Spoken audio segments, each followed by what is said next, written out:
சிவபெருமான் நம்மோட விளையாடுறார், அவ்வளோதான். அப்படி சொல்லி பார்க்குறார். பார்க்கும்போது நீ எந்த அளவுக்கு வந்துட்டு இருக்க, திட்டமாக இருக்கியா, இன்னும் அவர் மேலே கொண்ட பக்தியில் உறுதியாக இருக்கியான்னு நம்மளோட விளையாடி பார்க்கின்றார். அப்படி பார்க்கும் சமயத்திலும் நம் நிலையாக இருக்க வேண்டும்.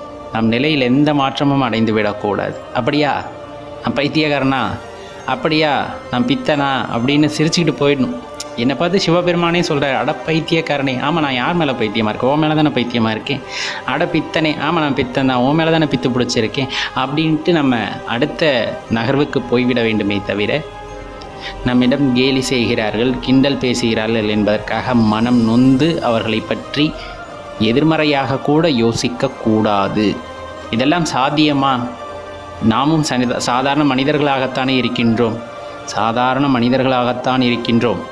ஆனால் சாதாரண மனிதனாகவே இருந்துவிட வேண்டும் என்று நாம் இருப்பவர்கள் அல்ல, மேன்மையடைய வேண்டும் என்ற எண்ணத்துடன் வாழ்பவர்கள். அப்போ அதற்கான பக்குவ நிலையை நாம் அடைந்தாக வேண்டும் என்பதற்காகத்தான் இந்த ஒரு சின்ன விண்ணப்பம். அடியார்களே, கொஞ்சம் யோசிச்சு பாருங்கள்.